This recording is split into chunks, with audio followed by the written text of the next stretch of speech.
The morning of January 14th, 2013 started like any other winter Monday in Wayzata, Minnesota.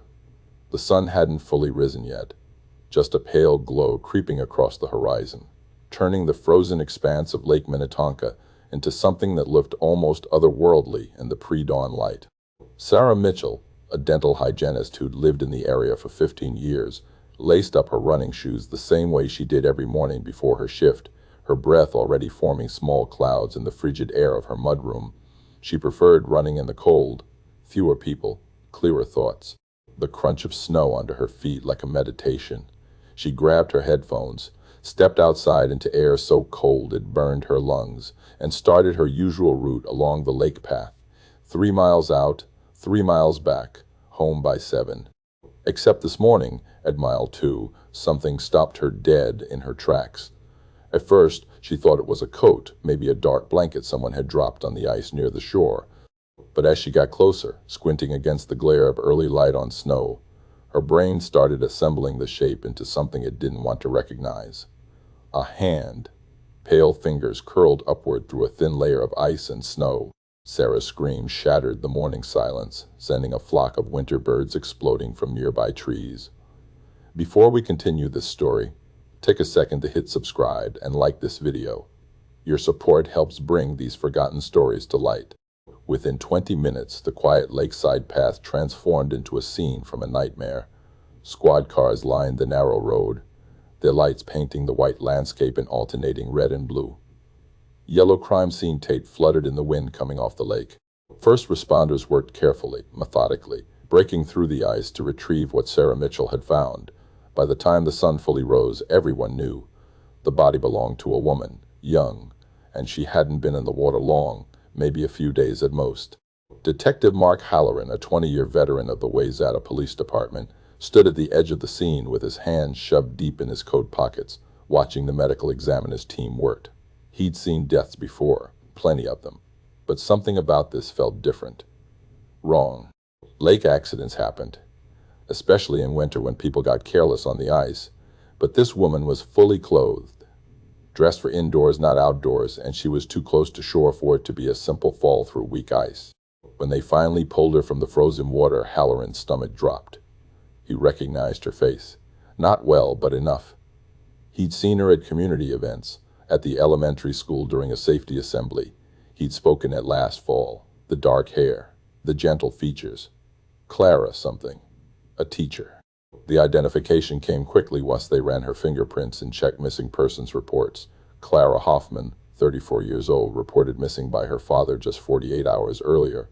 Elementary school teacher at Wayzata Central. Engaged, no criminal record, not even a speeding ticket. The kind of person who smiled at strangers in the grocery store and always held the door for people behind her. Detective Halloran made the call to her father himself, sitting in his patrol car with the heater running, dreading what he had to say. Herman Hoffman answered on the second ring, his voice thick with a German accent that 60 years in America hadn't quite erased, asking immediately if they'd found her, if his Clara was okay. Halloran closed his eyes and delivered the news that would shatter an old man's world. The sound Herman made on the other end of the line was something Halloran would hear in his nightmares for years afterward. Not quite a scream, not quite a sob, but something animal and broken that no parent should ever have to make. The news spread through Wayzata like a shockwave. By noon, every coffee shop, every hair salon, every church basement was buzzing with the same horrified questions. Clara Hoffmann, sweet Clara who coached the girls' soccer team on weekends, who organized the school's annual book drive, who always had a kind word and genuine interest in how you were doing. It couldn't be. There had to be some mistake. But there was no mistake. By late afternoon, the police had confirmed what the medical examiner suspected from the moment they pulled her from the lake. This was no accident. No tragic slip on the ice, no winter drowning. Clara Hoffmann had been murdered. The injuries to her head and neck told a story of violence, of struggle, of someone's hands wrapped around her throat with enough force to crush the life out of her. The lake had been meant to hide her, to preserve her in the cold until spring thaw, when she might drift away or decompose beyond easy identification. But whoever put her there hadn't counted on the unusual temperature fluctuations that week, the brief warming that had caused the ice to shift and crack, just enough to bring her back to the surface. Hadn't counted on Sarah Mitchell's morning run. Hadn't counted on being discovered so soon. 3 weeks earlier, Clara Hoffmann had been planning a wedding. She'd spent her Saturday afternoon at a bridal shop in downtown Minneapolis with her best friend, Rachel Torres, trying on dresses and laughing at how surreal it felt to be doing something she'd dreamed about since she was a little girl. Rachel would later tell police that Clara had seemed radiantly happy that day, glowing in a way that had nothing to do with the white satin and lace she was modeling. She'd chosen a simple, A-line dress with delicate beading on the bodice, elegant without being ostentatious, which was pure Clara.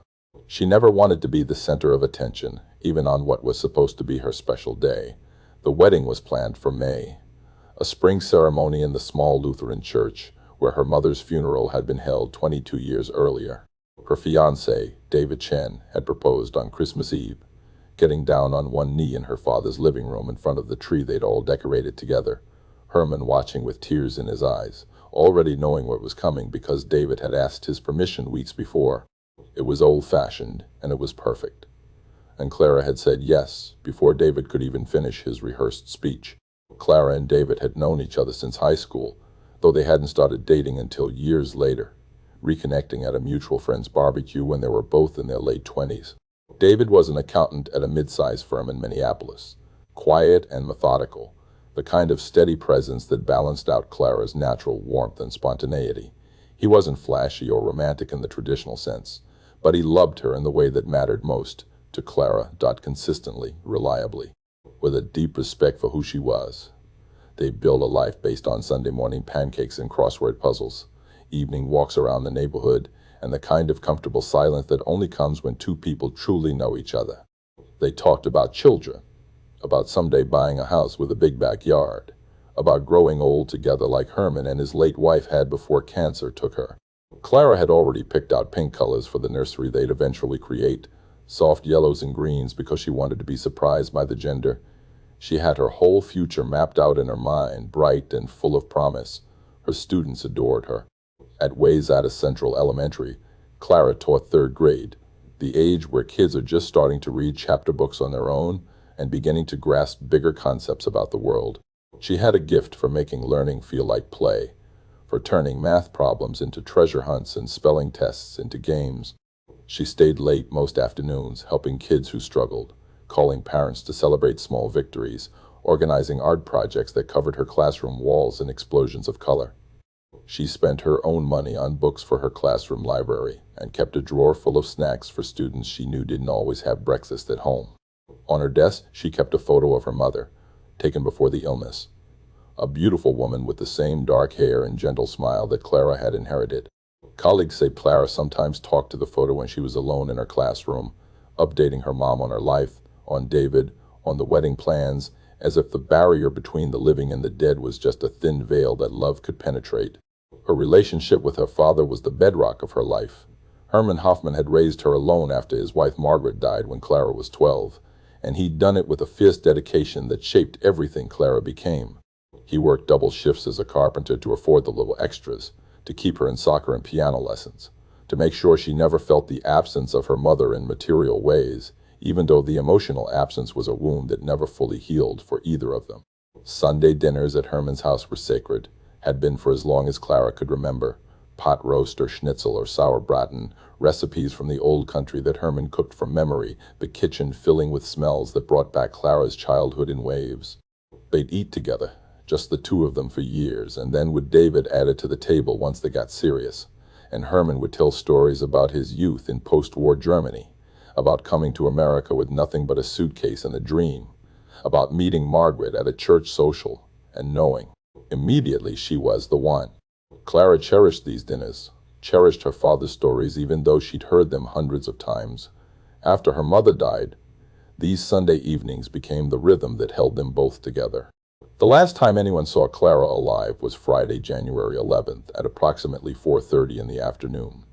She'd stayed late at school, as usual, finishing up lesson plans for the following week, and organizing art supplies for a project her students were excited about. The school janitor, Mr. Enneter Peterson, remembered seeing her leave through the main entrance, calling out a cheerful goodbye, her arms full of papers to grade over the weekend. She'd been wearing her favorite winter coat, the dark blue one with the fake fur collar, and a red knit hat her father had given her for Christmas. Her car, a reliable Honda Civic she'd driven since college, was parked in its usual spot in the teacher's lot. Security footage from the school's exterior cameras showed her walking to her car, getting in, and driving away. The footage was grainy, the January afternoon already getting dark, but there was nothing unusual in her movements, no one following her, no one approaching her car. She simply drove away into what should have been an ordinary weekend. David was in Chicago that weekend for a quarterly accounting conference, something he'd committed to months earlier. He texted Clara Friday evening from his hotel, asking about her day, telling her he missed her, making plans for wedding venue tours the following weekend. She'd responded with heart emojis and a photo of her grading papers on the couch with a glass of wine, looking relaxed and happy. That was the last communication anyone had with her. Saturday morning, David texted again, no response. He called Saturday afternoon, voicemail. By Saturday evening, he was starting to worry, but he told himself she was probably just busy, maybe out with Rachel or running errands with her phone on silent. But Sunday morning, when she still hadn't responded, when his calls went straight to voicemail suggesting her phone was dead or turned off, a cold fear started creeping into his chest. He called Herman, hoping Clara was there for their Sunday dinner prep. Herman hadn't heard from her either and was starting to worry himself. She'd never missed a Sunday dinner. Not once in 20 years, not for illness or bad weather or anything. Herman drove to Clara's apartment, a modest one-bedroom in a quiet complex near the lake, the spare key Clara had given him jangling in his shaking hands. Her car wasn't in her assigned parking spot. The apartment was empty, undisturbed, her bed made, Friday's wine glass still sitting on the coffee table, no signs of struggle, no note, nothing missing that Herman could tell except Clara herself. He called the police. David, frantic by now, caught the first flight home from Chicago, landing in Minneapolis Sunday evening with a dread so heavy it felt like drowning. Monday morning, when Sarah Mitchell went for her run and found what no one should ever have to find, the mystery of Clara's disappearance ended and the nightmare of understanding began. Clara Hoffmann, beloved teacher, devoted daughter, excited bride-to-be, had been stolen from the world by violence. The question that would haunt Wayzata for the next 6 years was simple and terrible. Who would want to hurt someone like Clara, and why?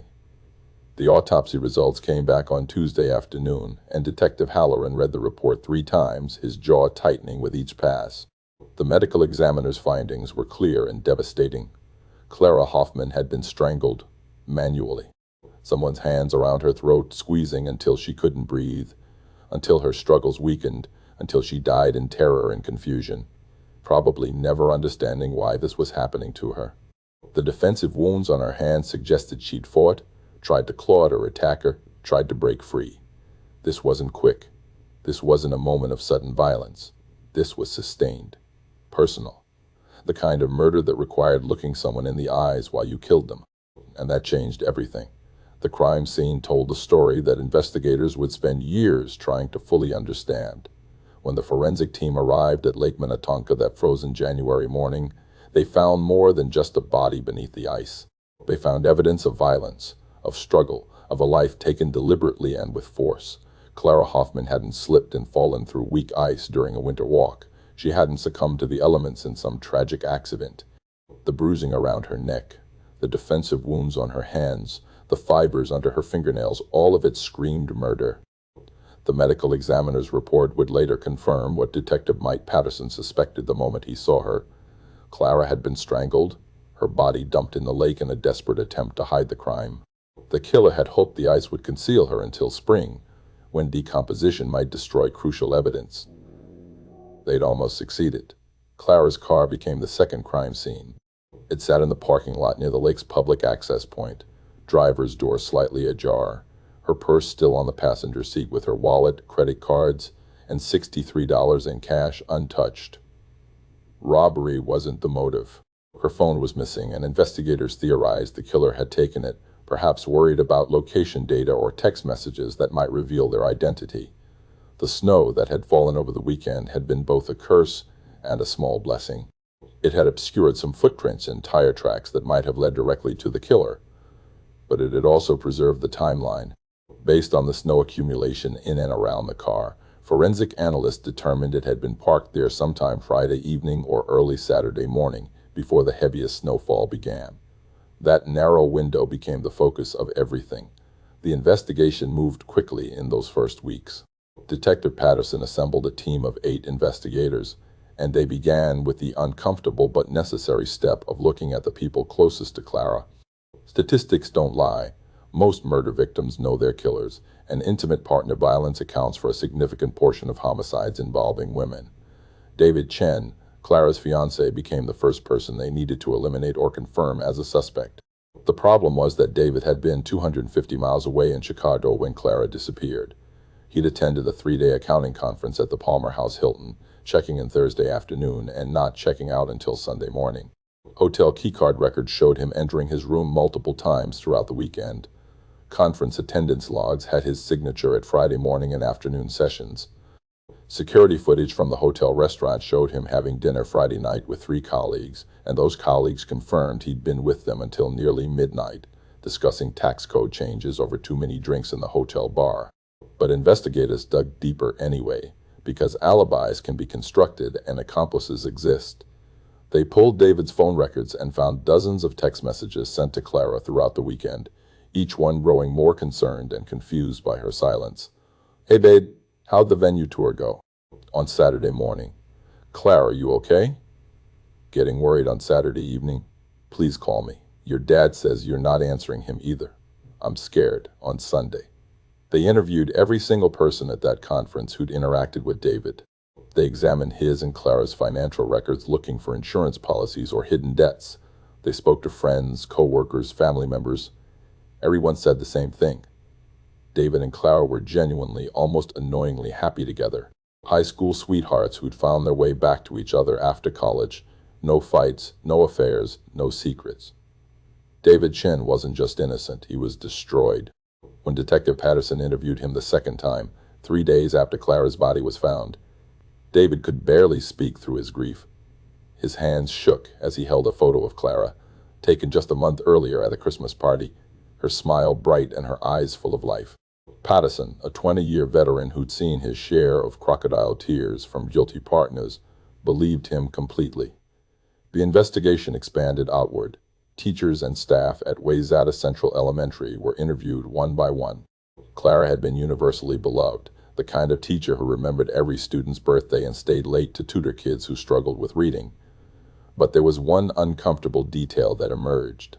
A substitute teacher named Robert Krantz had made several comments about Clara the previous fall that other staff members found inappropriate, nothing overtly threatening, but unsettling enough that the principal had quietly ensured Krantz wasn't assigned to the school anymore.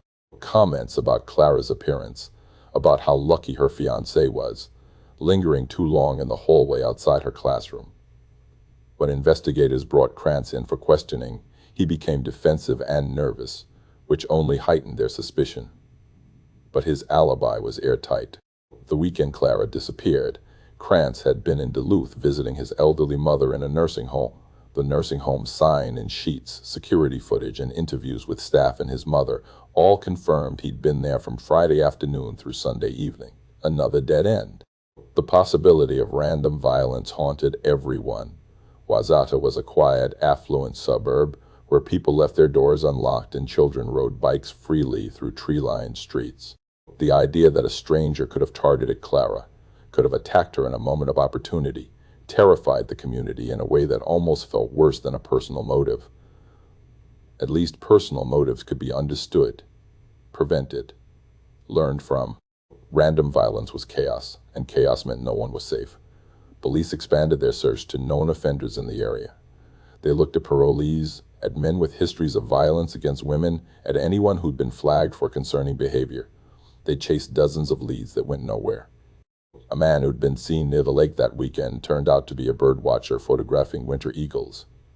A suspicious vehicle reported by a neighbor belonged to a lost delivery driver. The DNA evidence offered hope, but also frustration.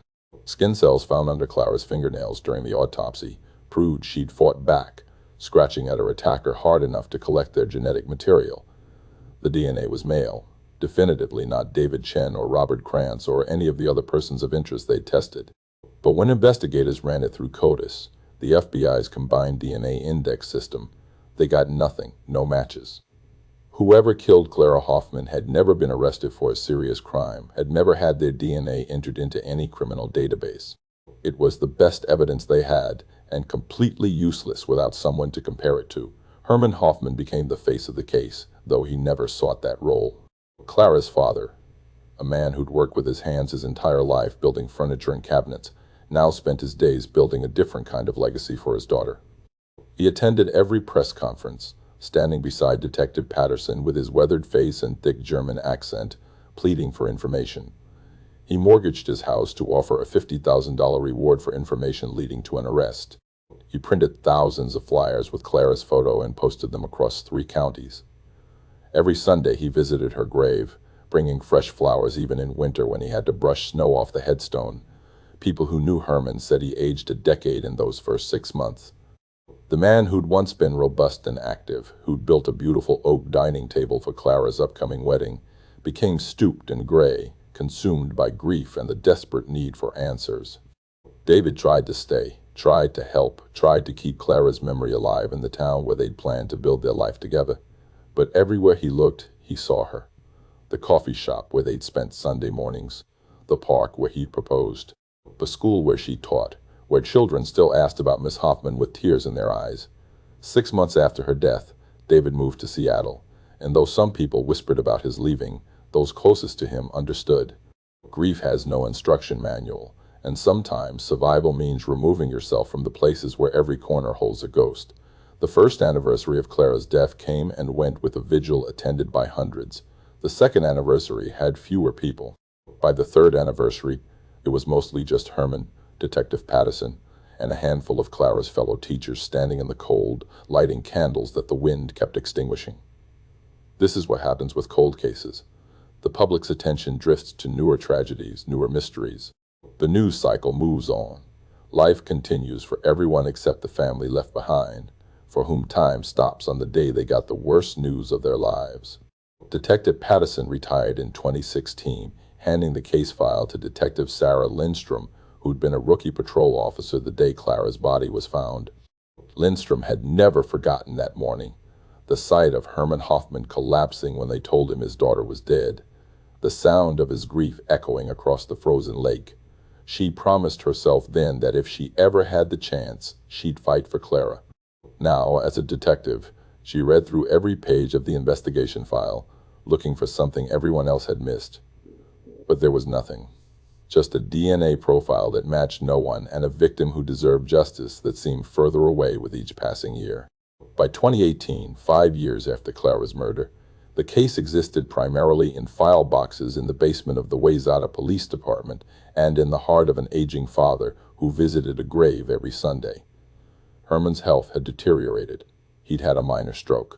His doctor told him stress was killing him. But how do you tell a father to stop grieving his murdered daughter, to stop demanding justice, to accept that some questions might never be answered? David had remarried in Seattle, and though he'd sent a letter to Herman explaining that he'd always loved Clara but needed to move forward, Herman had never responded. To him, moving forward felt like abandoning Clara, like accepting the unacceptable. Then, in early 2019, Detective Lindstrom read an article about a cold case in California. The Golden State Killer, a monster who'd terrorized communities for decades, had finally been caught not through traditional detective work, but through forensic genealogy. Investigators had uploaded his DNA to a public genealogy database, found distant relatives, and worked backward through family trees until they identified him. It was revolutionary. It was controversial. And it was exactly what the Clara Hoffmann case needed. Lindstrom spent weeks researching the technique, consulting with genetic genealogists, navigating the legal and ethical considerations. Then she walked into her captain's office with a proposal: upload Clara's killer's DNA to GED Match, a public genealogy database, and see if they could find him through his relatives. The captain, remembering Herman Hoffmann's weathered face and broken pleas, approved the request. On March 1, 2019, 6 years and 2 months after Clara Hoffmann's body was found beneath the ice, her case was about to crack wide open in a way no one could have predicted. The DNA sample that had sat in an evidence locker for 6 years, carefully preserved and cataloged, suddenly became the most important piece of evidence in the entire investigation. Detective Sarah Lindstrom worked with a forensic genealogy company called Parabon Nanolabs, specialists who'd helped solve dozens of cold cases using the same technique that had finally caught the Golden State Killer. The process was painstaking and complex. First, they uploaded the DNA profile to GED Match, a public genealogy database where people who'd taken consumer DNA tests could upload their results to find relatives. The killer himself wasn't in the database, but the hope was that someone related to him might be. A cousin, maybe. A second cousin. Anyone whose DNA shared enough markers to create a trail backward through generations. 3 weeks after the upload, they got a hit. Not a close match, but a promising one. A third cousin, maybe fourth. Someone who shared a great-great-grandparent with Clara's killer. It wasn't much, but it was more than they'd had in 6 years. The genetic genealogist assigned to the case, a woman named Dr. Ellen Cho, began the meticulous work of building family trees. She started with the DNA match and worked backward, tracing birth records, marriage certificates, death certificates, immigration records, census data. She built branches and sub-branches, tracking families as they spread across the country over generations. It was like assembling a massive jigsaw puzzle where most of the pieces were missing and the picture kept changing. Some branches led to dead ends. Some led to people who died before 2013. Some led to women who couldn't possibly be the source of the male DNA found under Clara's fingernails. But slowly, painstakingly, Dr. Cho narrowed the possibilities. By April, she'd identified a family cluster that seemed promising, a German immigrant family that had settled in Minnesota in the early 1950s. The timeline was right. The geography was right. Now they needed to narrow it down to specific individuals. Detective Lindstrom worked parallel to Dr. Cho, pulling every piece of information she could find about the family Dr. Cho had identified. She requested birth certificates, looked at property records, searched for criminal histories, built her own timeline of who was where and when. There were 12 men in the right age range who could theoretically have been in Wayzata on January 11, 2013.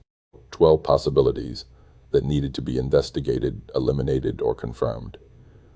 Lindstrom worked quietly, not wanting to alert anyone that the case was active again, not wanting to tip off a killer who'd believed he'd gotten away with murder. She ran background checks. She looked at social media profiles. She drove past houses and took notes on vehicles and lifestyle markers. And then, in late April, Dr. Cho called with an update that made Lindstrom's blood run cold. One of the branches led to a name Lindstrom recognized, a name that had been in the original case file, not as a suspect, but as a grieving family member. Mark Halloran, Herman's younger brother, Clara's uncle. At first, Lindstrom thought there had to be a mistake. Mark Halloran had been at Clara's funeral, had helped organize search parties when she first went missing, had been photographed in the local newspaper standing beside his brother, as Herman pleaded for information about his daughter's death. But as Dr. Tarka's funeral, Cho walked her through the genealogy. There was no mistake. The DNA under Clara's fingernails belonged to someone in the Hoffmann family line.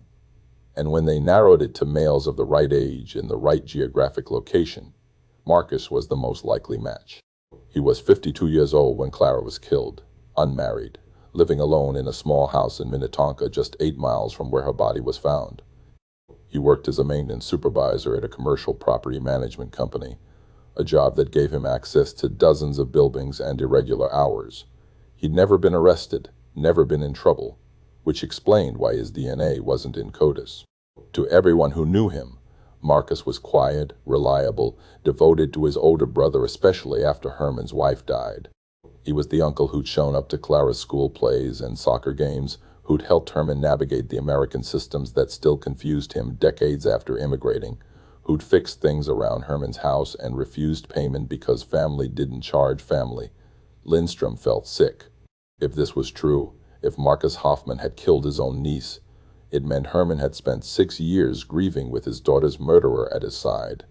It meant the person who'd comforted him, who'd helped him make funeral arrangements, who'd visited him every week to check on him, was the same person who'd strangled Clara and dumped her body in a frozen lake. But Lindstrom was a professional, and professionals don't make arrests based on genealogy alone. They needed confirmation. They needed Marcus Hoffmann's actual DNA to compare to the sample from under Clara's fingernails. They needed to be absolutely certain before they destroyed what was left of Herman Hoffmann's world. The surveillance began in early May. Lindstrom assigned a team to watch Marcus, to wait for an opportunity to collect his DNA in a way that wouldn't alert him. They followed him to work, to the grocery store, to his weekly dinners at Herman's house, where Lindstrom imagined him sitting at the same table where Clara had eaten Sunday dinners her entire life. They waited for him to throw away a coffee cup, a cigarette butt, anything that might contain his saliva. On May 8th, they got what they needed. Marcus ate lunch at a sandwich shop near one of the properties he managed. When he left, throwing his napkin and plastic cup in the trash, an undercover officer retrieved both items. The DNA was rushed to the state crime lab with a priority flag. Lindstrom barely slept the 4 days it took to get results. When the call came, she was sitting at her desk staring at a photo of Clara Hoffmann, the same school picture that had been plastered across the news 6 years earlier. The lab technician's voice was steady and professional. It's a match. Probability of 99%. The DNA from the napkin matches the DNA from the victim's fingernails. You've got your killer. Lindstrom sat in silence for a long moment after hanging up the phone. She'd wanted this. She'd worked for this. But now that the moment was here, all she felt was a crushing sadness for Herman Hoffmann, who was about to learn a truth that might destroy him more thoroughly than even Clara's death had. She called the district attorney, walked through the evidence, got approval for an arrest warrant. Then she made the hardest call of her career. She called Herman Hoffmann and asked him to come to the police station. She didn't tell him why. She didn't want him to be alone when he found out, and she certainly didn't want him to be at home when they arrested his brother. The arrest happened on May 10th, 2019, at 6 in the morning. Detective Lindstrom led a team of 4 officers to Marcus Hoffmann's house, a modest rambler with peeling paint and an overgrown yard. They knocked on the door with their hands on their weapons, not sure what to expect. Marcus answered in a bathrobe, his gray hair sticking up, confusion on his face when he saw the police. "Marcus Hoffmann, you're under arrest for the murder of Clara Hoffmann," Lindstrom said, and she watched his face go through a progression of emotions: confusion, shock, fear, and then something else, something that looked almost like relief. He didn't resist. He didn't ask for a lawyer. He simply held out his wrists for the handcuffs and asked one question: "Does Herman know?" When Lindstrom nodded, Marcus closed his eyes. "Good," he said quietly. "I'm tired of lying to him." The interrogation room at the Wayzata Police Department was small and windowless, lit by harsh fluorescent lights that made everyone look slightly ill. Marcus Hoffmann sat across from Detective Lindstrom and her partner, Detective James Morrison, his hands folded on the metal table, still wearing the bathrobe they'd let him keep because he'd cooperated so fully. He'd waived his right to an attorney, which Lindstrom found both helpful and troubling. Innocent people usually wanted lawyers. But Marcus didn't seem to be claiming innocence. He sat quietly, staring at his hands, waiting. Lindstrom started with the evidence. The DNA, the genealogy investigation, the match that was scientifically irrefutable. She expected denials, explanations, excuses. Instead, Marcus just nodded slowly. "I knew this would happen eventually," he said, his voice barely above a whisper. "I knew someone would figure it out. Part of me wanted them to." The confession came in pieces, disjointed and painful, like pulling shrapnel from a wound. Marcus talked about watching Clara grow up, about stepping in after his sister-in-law Margaret died to help Herman raise her, about feeling needed and important in Clara's life, about the Sunday dinners and school events and the gradual sickening realization that his feelings for his niece were changing into something they should never have become. He'd fought it for years, he said. Buried it. Told himself it was wrong and disgusting and that he'd rather die than act on it. But he grew anyway, a cancer in his mind that he couldn't cut out. When Clara got engaged to David, Marcus said he'd felt something break inside him. The finality of it. The knowledge that she'd never be available. Never look at him as anything other than her uncle. That he'd spend the rest of his life attending family dinners and watching her build a life with someone else while his own feelings rotted inside him. The night of January 11th, Marcus explained. He'd called Clara and lied. He told her Herman had fallen, that he'd found him unconscious on the floor and was rushing him to the hospital, but he needed her to meet them there. Clara had dropped everything and driven immediately to where Marcus said he'd be, a parking area near the lake where they could talk before going to the hospital together. Except there was no emergency. Herman was fine at home, watching television, completely unaware that his brother was using him as bait.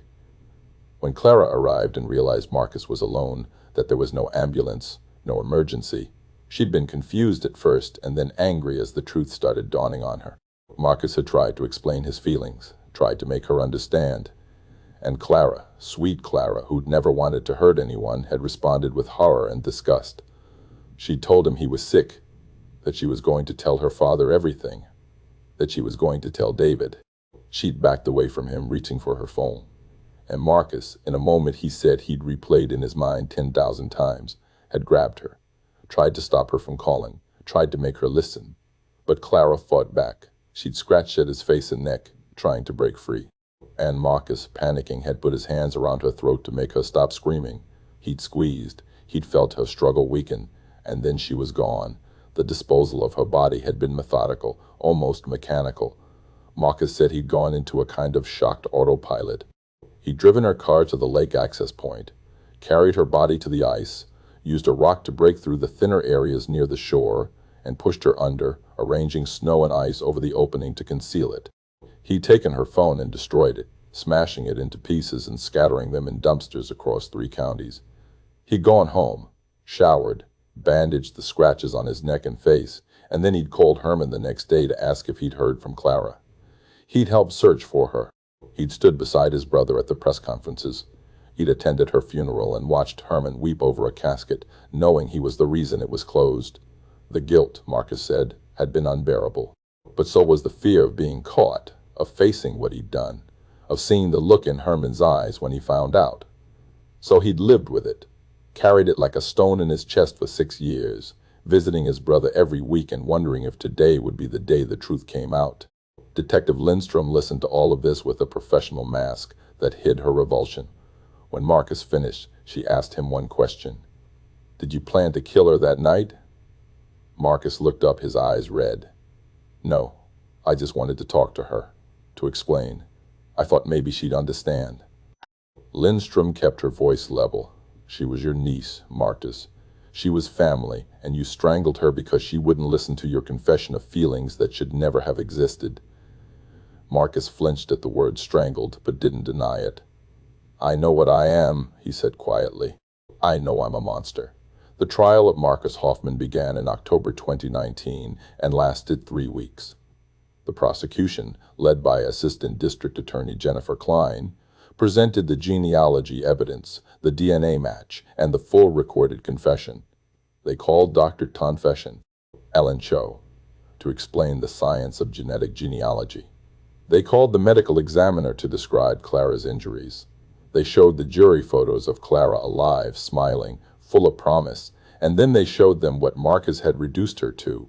The defense, a court-appointed attorney named Robert Walsh, who'd drawn the impossible task of defending the indefensible, tried to argue that the confession had been coerced, that Marcus had been in a state of shock and not thinking clearly. But the jury watched the interrogation video and saw a man who'd seemed almost relieved to finally tell the truth. Herman Hoffmann's testimony was the most difficult moment of the trial. He took the stand wearing a suit that hung loose on his diminished frame, his hands shaking as he was sworn in. The prosecutor asked him to describe his relationship with his brother. Herman spoke about growing up in post-war Germany, about Marcus being the baby of the family, about coming to America together in the 1950s with nothing but hope in each other, about how they'd built lives here, how Marcus had been his best friend, his only family after Margaret died, how Marcus had helped raise Clara, had been at every important moment of her life. The prosecutor then asked Herman when he'd learned that Marcus had killed Clara. Herman's voice broke. "When Detective Lindstrom told me, I didn't believe her. I told her she was wrong. I told her Marcus would never. But then they showed me the evidence, the DNA, the confession." He paused, tears streaming down his weathered face. "I have lost everything, my wife, my daughter. And now the brother I thought I knew. He took Clara from me, and then he sat with me every Sunday and let me cry on his shoulder. What kind of person does that?" The jury deliberated for less than 4 hours. They found Marcus Hoffmann guilty of second-degree murder. The judge, a stern woman named Patricia Morrison, who'd presided over hundreds of criminal cases in her career, sentenced him to life in prison without the possibility of parole.